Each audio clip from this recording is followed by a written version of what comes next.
close your eyes for a moment. Try to remember the exact smell of dried, woven grass warming in the afternoon sun. Or perhaps listen for the distant, metallic chime of a small bicycle bell echoing down a narrow dirt alleyway at dusk. Welcome back. Today we are taking a journey to a time that feels both like yesterday and a lifetime ago. We are returning to the Japan of the 1960s and 70s, a period of profound transformation, yet anchored in deeply comforting daily rituals.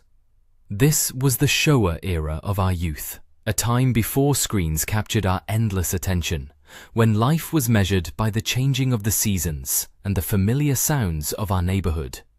We are going to explore 20 beautiful, forgotten details of everyday life that we have sadly left behind.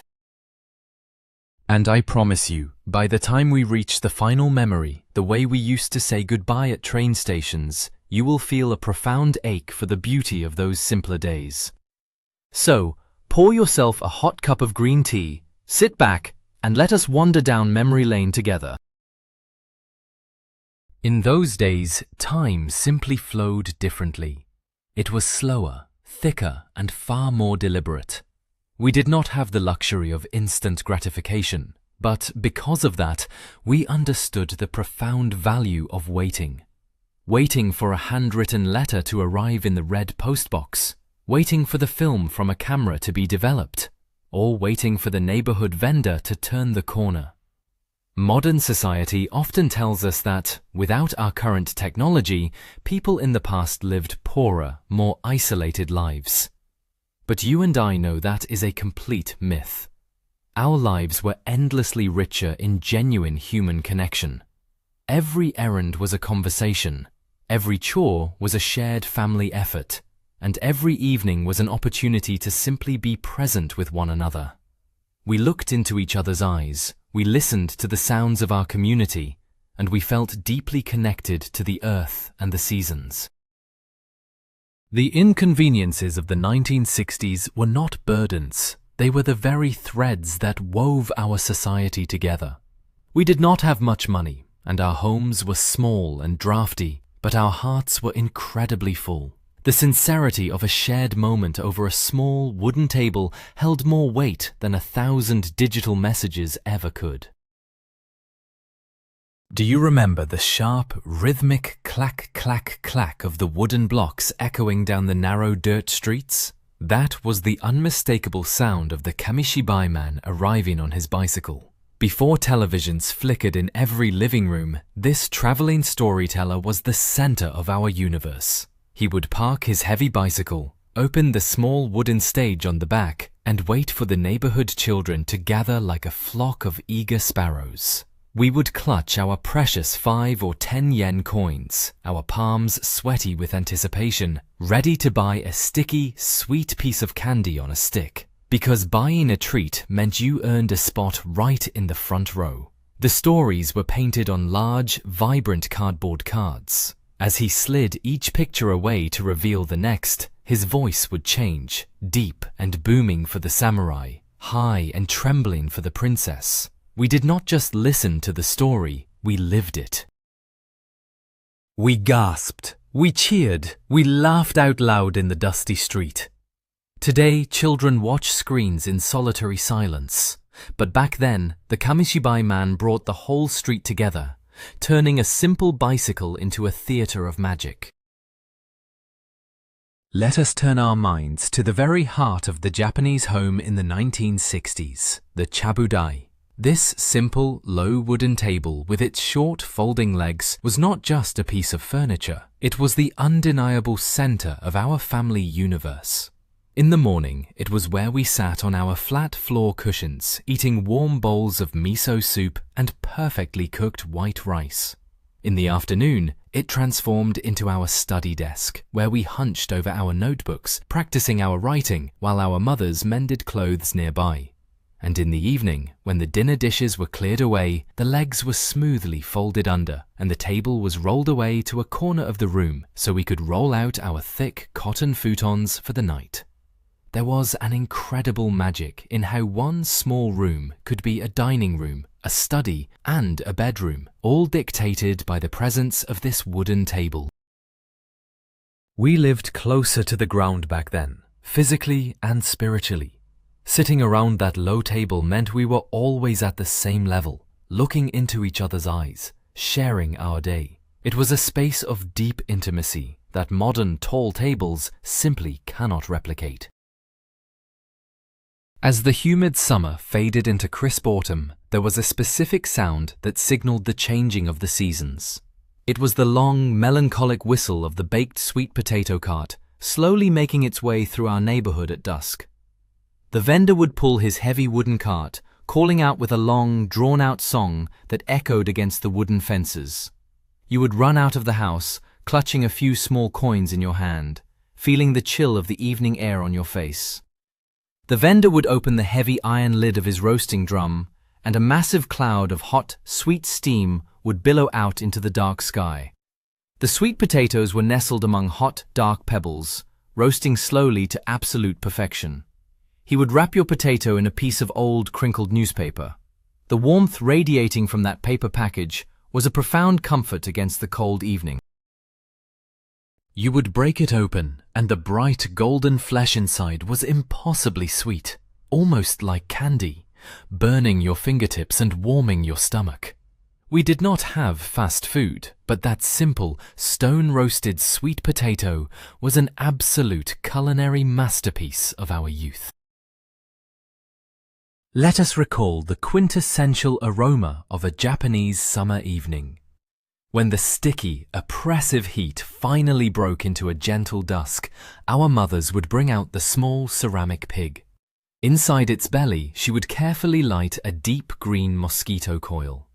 The tip would glow a bright orange, and a thin, mesmerizing ribbon of smoke would begin to curl into the humid air. That distinct, earthy scent of dried pyrethrum flowers is forever locked in our minds as the smell of summer vacation.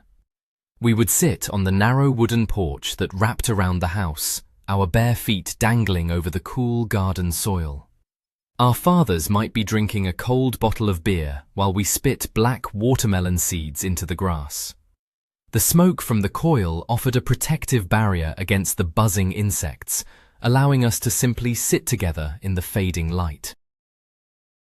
There was no air conditioning humming in the background, only the deafening chorus of cicadas giving way to the rhythmic chirping of evening crickets. That slowly burning green spiral was the quiet timekeeper of our summer nights, a simple ritual that gathered the family to share the cooling breeze. Do you remember the quiet clinking of heavy glass before the sun even came up? Back in the 1960s, almost every house had a small, painted, wooden or tin box nailed next to the front door. This was for the milk delivery. While the neighborhood was still draped in dark, silent slumber, the milkman would make his rounds on a heavy bicycle. He would swap the empty bottles from yesterday with fresh, ice-cold milk. When we woke up, running to the door in our pajamas, the glass bottles would be covered in a chilly layer of morning condensation. Opening them was a special ritual in itself. The bottle was sealed with a thick, round paper lid. You had to use a special little tool with a sharp needle in the center to pierce the paper and pry it off without spilling the rich cream that had gathered at the top. Sometimes, if you pushed too hard, the paper would sink into the milk. Drinking that fresh milk straight from the heavy glass bottle, feeling the cold liquid wash down your throat, was the ultimate start to a school day. It was brought to our doorstep every single morning, a daily promise of care and routine. Now let us step through the sliding doors of the local public bathhouse, the Sento. Few homes had their own private baths back then, so this large wooden building was the true heart of the neighborhood. The moment you walked in, you were hit by the overwhelming scent of soap, damp wood, and hot steam. You would pay the attendant sitting high up in the wooden booth, undress in the changing room, and carry your small plastic basin into the bathing area. The acoustics in that giant tiled room were incredible. The sound of water splashing, the wooden stools dragging across the wet floor, and the loud, echoing laughter of neighbors filled the air.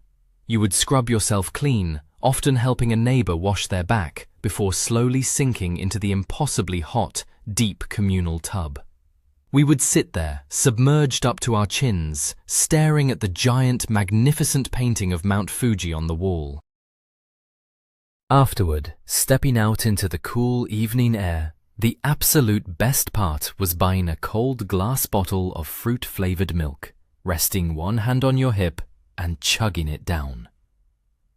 The public bath was where we learned the rules of society and the warmth of community. Let us talk about the magnificent, heavy black rotary telephone.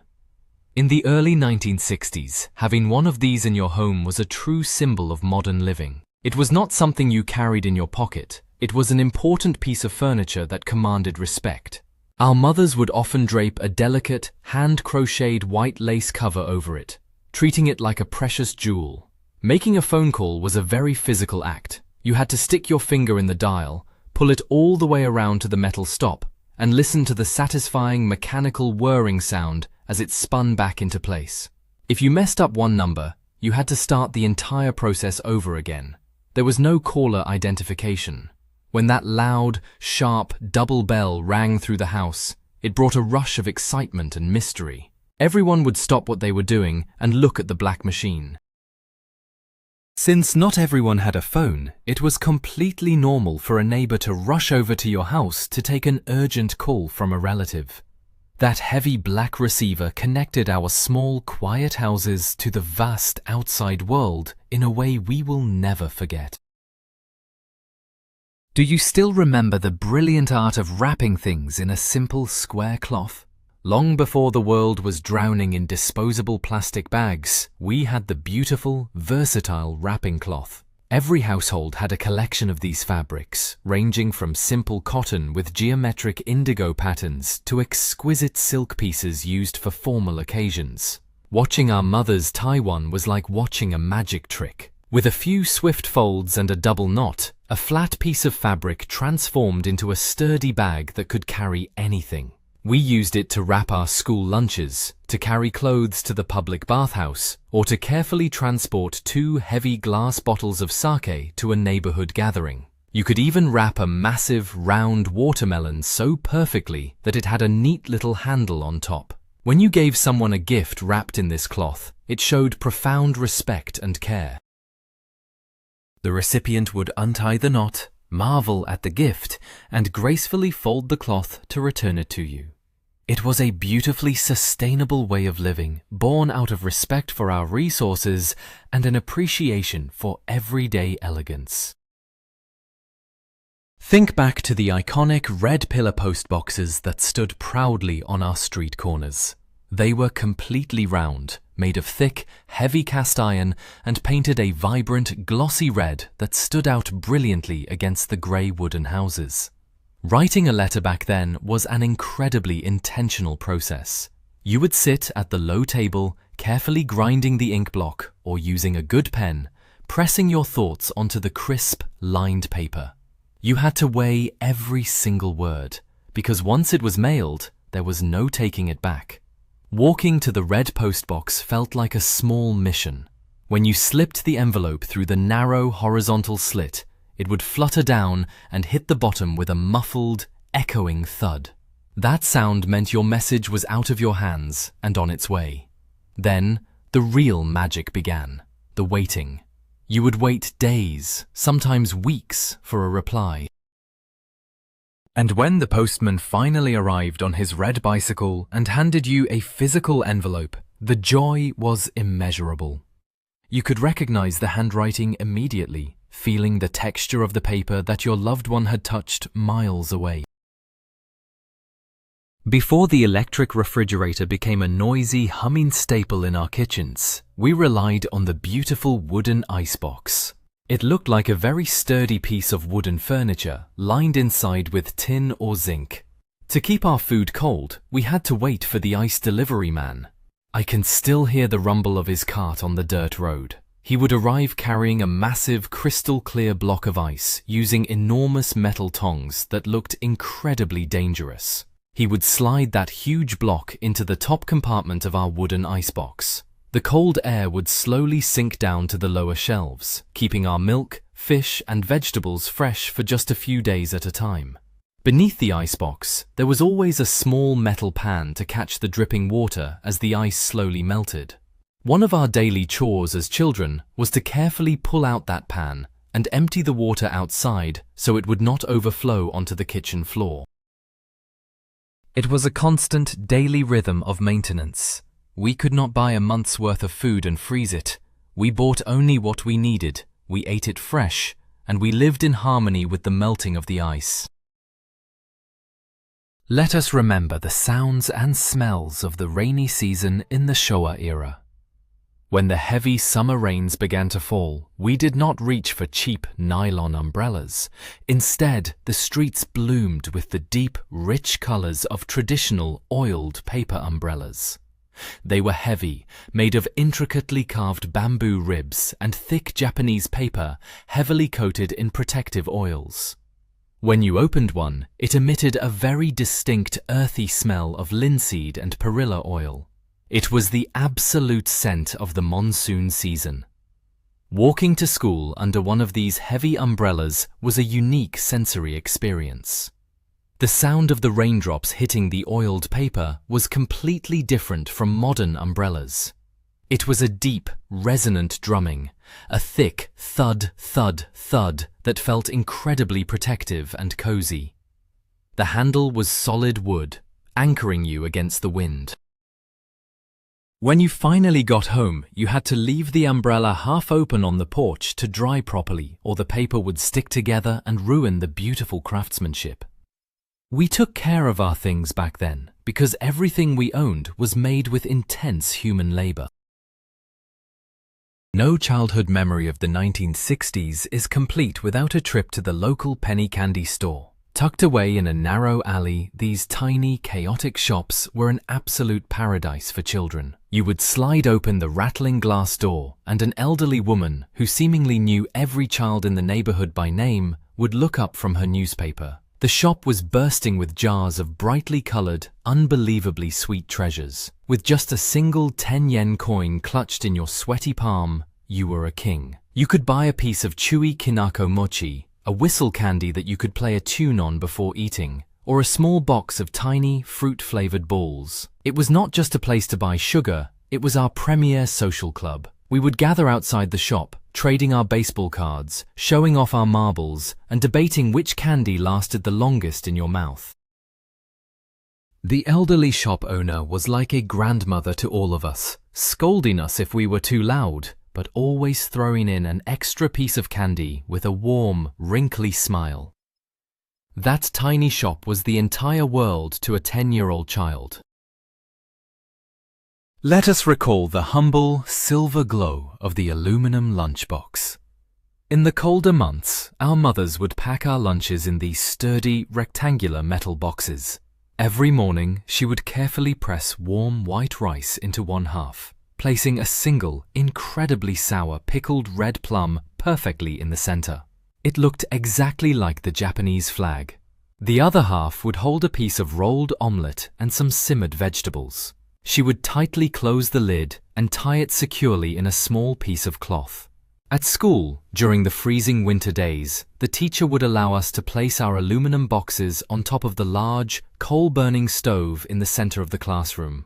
As lunchtime approached, the entire room would fill with the intoxicating, savory smell of slightly toasted rice and warm soy sauce. Opening the hot lid with your winter-chilled fingers, seeing the steam rise from the perfectly packed food made you feel a profound sense of your mother's love. It was a simple meal, lacking the fancy, colorful characters of modern plastic lunchboxes, but it warmed us from the very inside out. Do you remember the sudden, chaotic burst of music that would occasionally shatter the quiet afternoon? That was the arrival of the street advertisers walking through our neighborhood. Whenever a new shop opened or a huge sale was happening, these brightly dressed performers would march down the street to grab everyone's attention. They wore incredibly elaborate, colorful traditional costumes, their faces painted with thick white makeup. The leader usually played a saxophone or a clarinet, while the person behind them carried a large wooden frame on their back, holding a drum and a small brass gong. They would strike the instruments, chin, don, creating a loud, festive rhythm that you could hear from blocks away. We children would immediately drop our toys and run down the street to follow them like the Pied Piper. They would hand out brightly colored paper flyers, smiling and bowing as they marched. In a time when the world was mostly painted in greys and browns, the sudden appearance of these loud, magnificent performers was like a dazzling carnival marching right past our front doors. Let us talk about the monumental task of spring cleaning, specifically beating the dust out of the thick floor mats. In the 1960s, almost every room in our houses was covered in heavy, woven grass mats. They smelled earthy and sweet, but over the long winter, they absorbed incredible amounts of dust. When the first warm, sunny days of spring arrived, the entire family had to work together. Our fathers would pry the heavy mats up from the floorboards, and we would carry them outside to the street or the backyard. We would lean them up against the wooden fences. Then, using a special tool made of split bamboo, we would beat the absolute life out of them. Whack, whack, whack. You could see massive clouds of fine grey dust exploding into the sunlight with every strike. It was exhausting, back-breaking work, but there was a wonderful rhythm to it. The entire neighborhood would be outside doing the same thing, the sound of bamboo hitting woven grass echoing everywhere. When we finally carried the fresh, sun-baked mats back inside and laid them down, the whole house smelled crisp, clean, and deeply renewed. Think back to the sleepy early mornings of our childhood summer vacations. Before the sun became too hot, while the morning air was still incredibly fresh, we had to wake up and grab our small paper attendance cards. We would walk to the local dirt park or the schoolyard, rubbing the sleep from our eyes, joining dozens of other neighborhood kids and elderly residents. Promptly at 6:30 in the morning, the portable radio would crackle to life, broadcasting the cheerful, energetic piano music from the national broadcasting station.